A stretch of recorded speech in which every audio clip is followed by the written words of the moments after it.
I was ready to propose to her when I caught her spending my money on another man's birthday gift. She thought she was playing the perfect game, but I had learned some hard lessons from my divorces.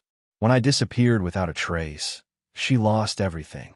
3 years later, she was serving me dinner, and what I told her destroyed her completely. My name is Nolan Culligan. I'm 48 years old, and I own the biggest meatpacking operation in 3 counties here in Missouri. Built it from nothing after my second divorce left me with barely enough to cover rent on a 1-bedroom apartment. That was 8 years ago. Now I supply beef to every major restaurant chain within a 200-mile radius, and my bank account reflects it. I met Bridget Kowalski 3 years ago at a charity auction for the local children's hospital. She was bidding on a weekend getaway package, looked classy in that understated way that spoke of good breeding rather than flashy money. When she lost the bid by $50, I stepped in and bought it for her. The smile she gave me was worth every penny of that $1,500 donation. Bridget was 42, divorced twice like me, and worked as a regional sales manager for a pharmaceutical company. She talked about wanting stability, about being tired of games and drama. After 2 wives who'd taken me to the cleaners and divorce court, that sounded like exactly what I needed to hear. I'm not looking for Prince Charming anymore, Nolan, she told me on our 3rd date. I just want a good man who knows what he wants. I thought I was that man. Hell, I knew I was that man. We've been together for 3 years now, living in my rebuilt life. I bought a new house on 15 acres outside town, complete with a workshop where I restored classic trucks in my spare time. Bridget had moved in 2 years ago, and we've fallen into an easy routine. She handled the social calendar, I handled the bills. She cooked Sunday dinners, I maintained everything else. But lately, something fell off. Phone calls she'd step outside to take. Weekend trips to visit her sister in Kansas City that seemed to happen more frequently. The way she'd change the subject whenever I brought up the future, or marriage, or anything beyond the next month or 2. My oldest son Jake had warned me about her during Thanksgiving dinner last year. "Dad, I don't like the way she looks at your checkbook," he'd said. But Jake was still bitter about his stepmother number 2, so I'd written off his concerns as lingering resentment. My youngest, Tommy, had been more diplomatic but equally skeptical. "Just be careful, Pops. Make sure she wants you, not just what you can provide." Smart kids, both of them. Wish I'd listened. The thing about the meatpacking business is that it's feast or famine. You're either flush with cash from a big contract, or you're sweating bullets waiting for the next payment to come through. Right now, we were in a feast period. I just signed a 5-year exclusive deal with a restaurant chain that would set me up for early retirement if I wanted it. And I was thinking about wanting it. At 48, I've been working since I was 14. The business was solid, profitable, and had several interested buyers if I ever decided to sell. Bridget had been hinting lately about taking more trips, seeing the world, maybe buying a place somewhere warm for the winters. That's when I decided it was time to make it official. Time to stop playing house and start building a real future together. The decision hit me on a Tuesday morning while I was going over the quarterly reports. My accountant had just confirmed what I already knew. The business was worth more now than it had ever been. $3.7 million, to be exact, if I wanted to sell to the corporate buyers who'd been sniffing around for the past 6 months. I leaned back in my office chair, staring out at the loading docks where my crew was preparing another shipment for the restaurant chain. This place had been my life for 8 years, but maybe it was time to cash out and start the next chapter. That evening, I brought up the subject with Bridget over dinner. She was picking at her salad, scrolling through her phone like she had been doing more often lately. "The Midwest Food Group made another offer today," I said, cutting into my steak. "For $1 million, with a 2-year consulting contract." Bridget looked up, suddenly interested. "For $1 million? That's incredible, Nolan." "It's tempting," I admitted. "We could travel, buy that place in Arizona you keep talking about. Maybe get a boat." Her eyes lit up in a way I hadn't seen in months. "We could do anything we wanted. Go anywhere." That's when I knew it was time. I'd been carrying the ring around for 2 weeks, waiting for the right moment. A vintage emerald-cut diamond that had cost me more than most people made in a year, but Bridget deserved the best. "There's something else we need to talk about," I said, reaching across the table to take her hand. "About us. About making this official." But before I could continue, her phone rang. She glanced at the screen, and something shifted in her expression. "I need to take this," Bridget said, already standing up. "It's work." She stepped out onto the back deck, and I could see her through the sliding glass door, pacing back and forth, her voice animated in a way that didn't match her usual business calls. The conversation went on for 20 minutes. When she came back inside, she seemed distracted, almost guilty. "Sorry about that," she said, not meeting my eyes. "Crisis with the Kansas City accounts. Everything okay?" I asked. "Just the usual drama. Nothing I can't handle." She forced a smile. "What were you saying about making things official?" But the moment had passed.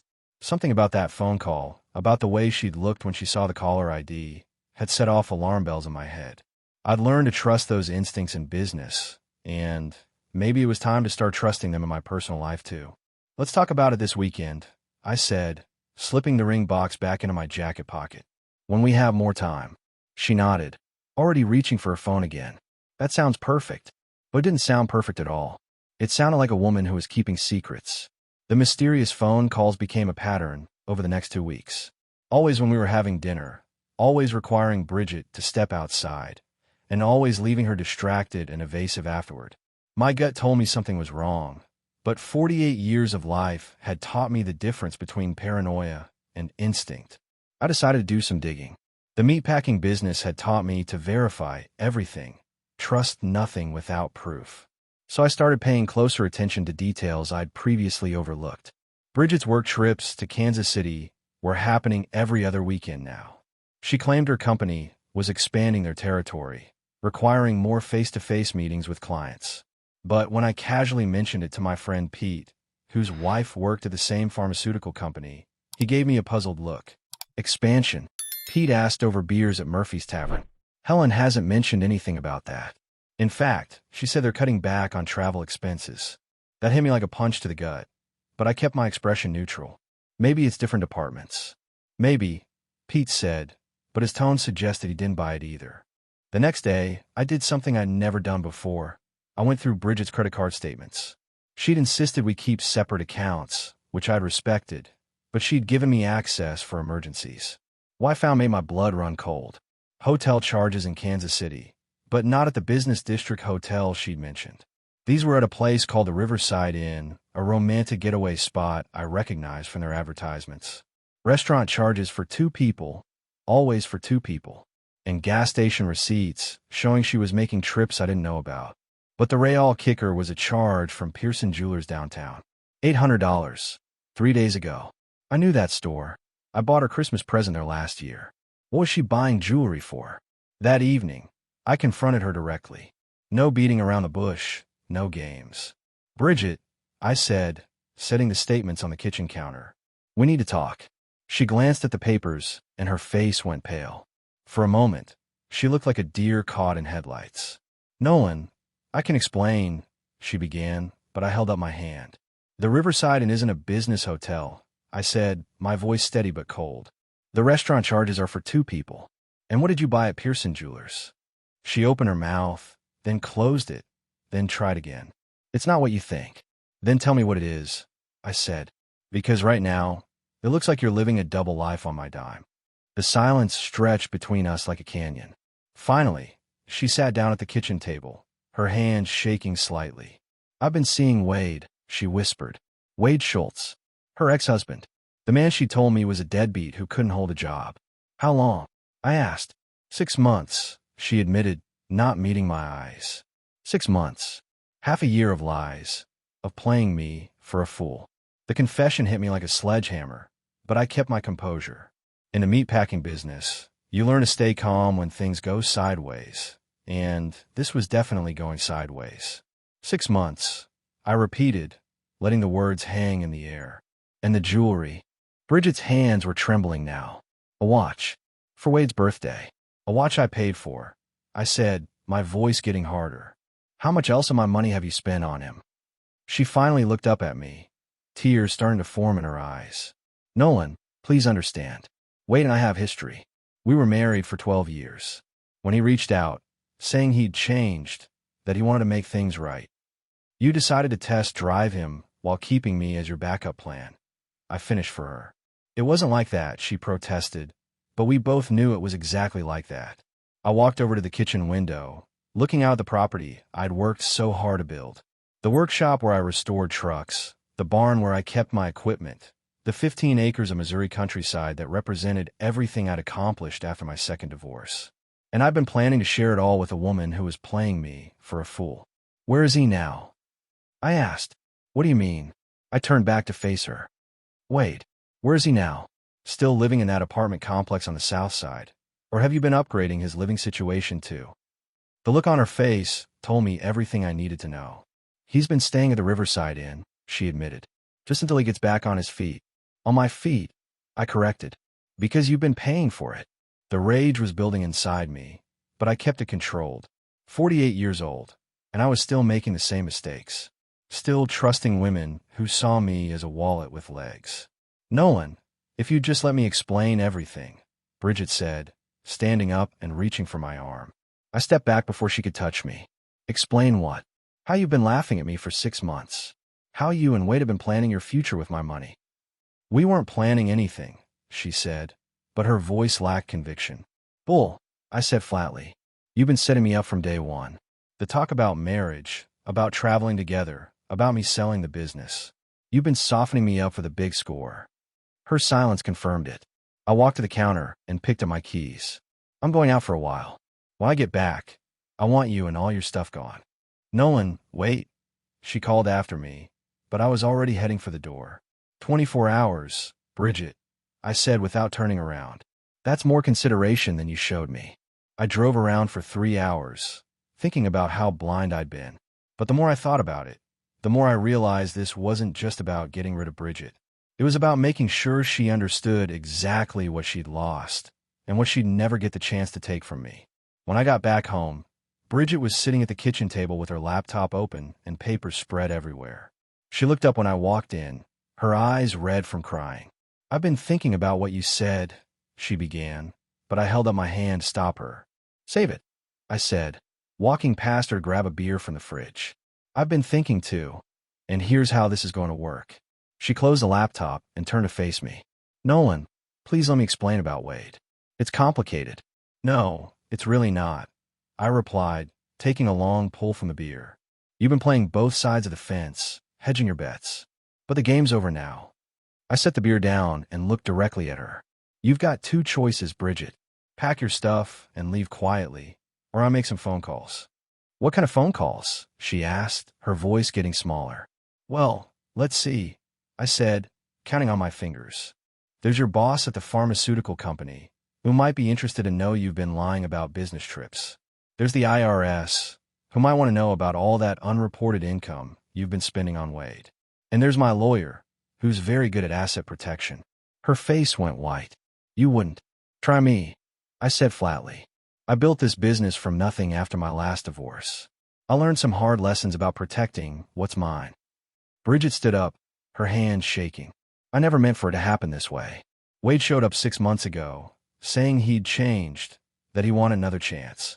I thought I was over him, but seeing him again brought back all these feelings. So, you decided to keep me around as your safety net while you figured out your feelings, I said. How romantic. It wasn't like that, she protested. It was exactly like that, I corrected. And now you need to decide. Are you going to pack your bags like an adult? Or do I need to make this ugly? She stared at me for a long moment, then slowly nodded. I'll pack. Good choice, I said. You've got until tomorrow morning. That night, I slept in the guest room while she gathered her belongings. I could hear her on the phone, probably calling Wade to tell him their meal ticket was drying up. But I didn't care anymore. I was done being played for a fool. The next morning, I watched from the kitchen window as she loaded her car. She kept glancing back at the house, probably calculating everything she was losing. The comfortable life, the financial security, the man who'd been ready to give her everything. When she was finished, she came back to the door one last time. Nolan, she said, her voice breaking. I know I messed up, but what we had was real. At least some of it was real.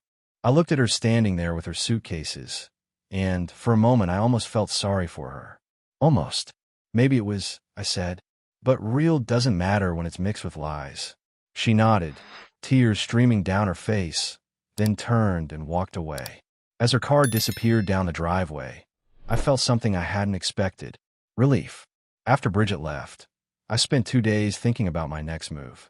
The smart thing would be to lick my wounds, learn from the experience, and move on. But smart wasn't what I was feeling. I was feeling like a man who'd been made a fool of, and I didn't like that feeling one bit. That's when I decided to disappear. The idea came to me while I was reviewing the business sale offer for Midwest Food Group. For $1 million. More than enough to start over somewhere else. Somewhere Bridget and her schemes couldn't reach me. I called my lawyer first. Bill, I want to accept the Midwest offer, but I need the sale structured in a specific way. What do you have in mind? Bill asked. I want the closing to happen fast, and I want the proceeds transferred to an account that's completely separate from anything I've used before. Can you set up an LLC in another state? Sure, but why the secrecy? Let's just say I want a clean break from my current situation. Next, I call my sons. Jake was predictably blunt about the whole thing. I told you she was trouble, Dad, he said when I explained what had happened. But disappearing? Isn't that a little extreme? Maybe, I admitted. But I'm tired of being everyone's backup plan. Sometimes a man needs to make a statement. Tommy was more supportive. Do what you need to do, Pops. You've earned the right to live life on your own terms. The sale process moved faster than I'd expected. Within 3 weeks, I'd signed the papers, transferred ownership, and walked away with a check that would let me live comfortably anywhere I wanted. But before I left, I had some business to take care of. I disconnected my phone, closed my local bank accounts, and put the house on the market with a realtor in the next county. Then I drove to every business in town where Bridget might try to find information about me, and I made it clear that I value my privacy. If anyone comes asking about me, I told Murphy, the owner of the tavern where I've been drinking for 8 years, you haven't seen me. Murphy nodded. Woman trouble? The worst kind, I said. The kind that costs you everything if you're not careful. 3 days later, I loaded my truck with everything that mattered to me and drove out of Missouri for what I thought would be the last time. I'd bought a place sight unseen in Montana, 500 acres of ranch land where a man could disappear completely. I left no forwarding address, no way for Bridget to track me down. As far as she was concerned, Nolan Culligan had vanished without a trace. My phone was disconnected. The house was for sale, and I was gone. It would be 3 years before she found me, and when she did, I made sure she understood exactly how much she'd lost. Montana turned out to be exactly what I needed. 500 acres of rolling hills, a sturdy ranch house, and neighbors who minded their own business. The closest town was 15 miles away, and nobody there cared about my past or asked uncomfortable questions. I spent the first 6 months just decompressing, got up with the sun, worked on fixing up the property, and went to bed when I was tired. No phones ringing with crisis calls from the plant, no social obligations, no woman asking when I was going to commit to something more serious. The solitude gave me time to think about what I really wanted from life. At 48, I wasn't too old to start over, but I was old enough to know what I didn't want anymore. I didn't want another relationship based on what I could provide rather than who I was. By the spring, I'd started a small consulting business, helping other meat processing operations improve their efficiency. It wasn't the empire I'd built in Missouri, but it was honest work that paid well and kept my skills sharp. That's when I met Sarah Whitman at a county agricultural meeting. She owned a small cattle operation, ran it herself after her husband died 5 years earlier. Sarah was 52, practical, and had calluses on her hands from real work. When she shook my hand, her grip was firm and confident. You're the new consultant everyone's talking about, she said with a smile that reached her eyes. Nolan Culligan, right? That's me, I replied. And you're the woman who told Johnson his feed program was garbage. She laughed. Someone had to. His cattle looked like skeletons. We talked for 2 hours after the meeting, mostly about business, but also about the challenges of starting over later in life. Sarah didn't ask about my past relationships or hint about what I could do for her. She talked about her cattle, her land, and her plans to expand her operation. Would you be interested in consulting on my operation? She asked as we walked to our trucks.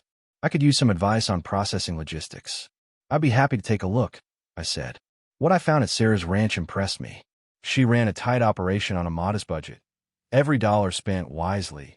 Every decision based on sound business principles. She wasn't looking for a sugar daddy or a man to solve her problems. She was looking for expertise to help her solve them herself. Over the next few months, our professional relationship evolved into something personal. Sarah was everything Bridget wasn't. Honest, independent, and genuinely interested in building something together rather than taking what someone else had built. When she finally asked about my past, I told her the truth. About the divorces, about Bridget's betrayal, about why I'd chosen to disappear rather than fight. Smart move, she said without hesitation. Some battles aren't worth fighting, especially when walking away gives you a better life. By my second year in Montana, I realized I had found something I hadn't even known I was looking for: peace. The consulting business was thriving, my relationship with Sarah was solid and honest, and for the first time in decades, I wasn't waiting for the other shoe to drop. Sarah and I had developed a routine that worked for both of us. She'd come over for dinner twice a week, I'd help her with heavy work around her place on weekends, and we'd attend agricultural meetings and community events together. It wasn't the passionate romance of my youth, but it was something better, a partnership built on mutual respect and shared values. "You know what I like about you, Nolan?" she said one evening as we sat on my porch watching the sunset. "You don't need me to complete you. You're a whole person who chooses to share his life with me." That was the difference between Sarah and every other woman I'd been involved with.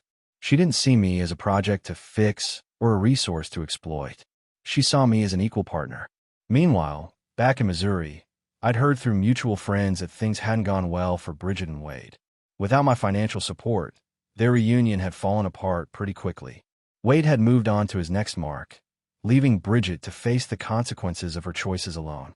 She'd lost her job at the pharmaceutical company when her fake business trips were discovered.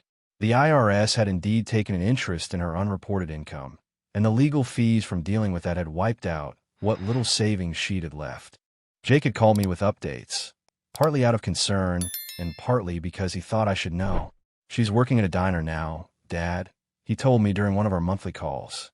"Lost her apartment, had to move in with her sister. Word is she's been asking around about you, trying to find out where you went."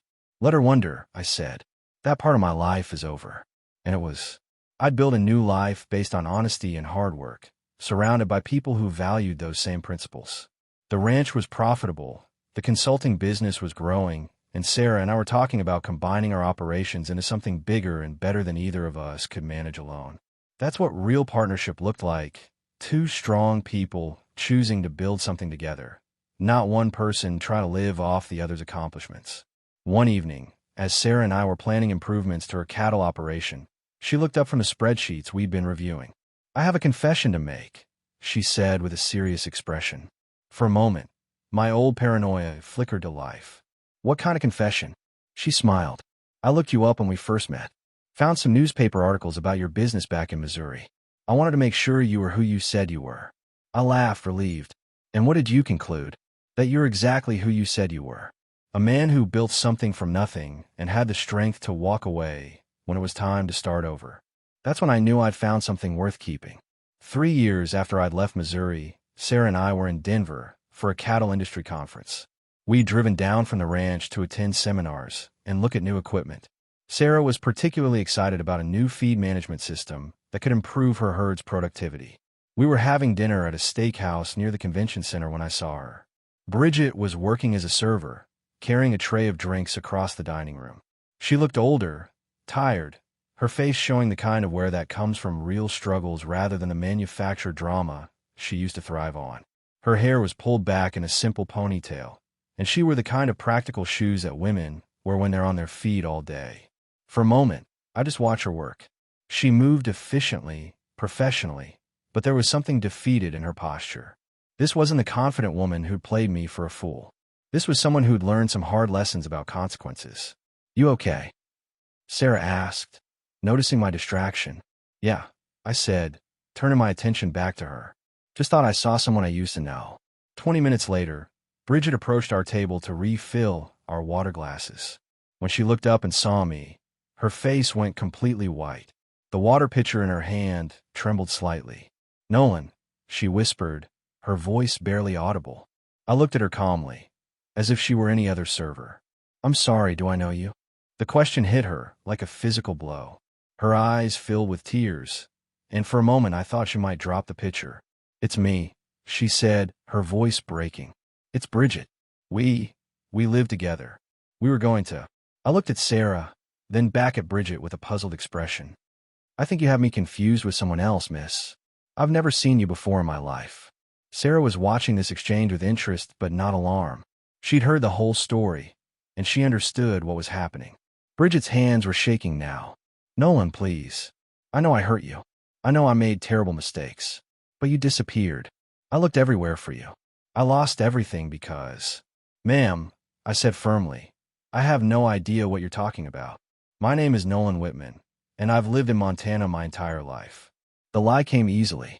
I'd taken Sarah's last name when we got married 6 months earlier, and legally, Nolan Culligan no longer existed. Bridget stared at me, searching my face for some sign of recognition, some hint that I was pretending. But I gave her nothing. To me, she was just another stranger in a restaurant uniform. "I'm sorry," she finally whispered, backing away from the table. "I thought you were someone else." She turned and walked quickly toward the kitchen, and I never saw her again. After Bridget disappeared into the kitchen, Sarah reached across the table and took my hand. "That was her, wasn't it?" she asked quietly. "The one who betrayed you?" I nodded. "That was her. And how do you feel?" I thought about it for a moment, examining my emotions honestly.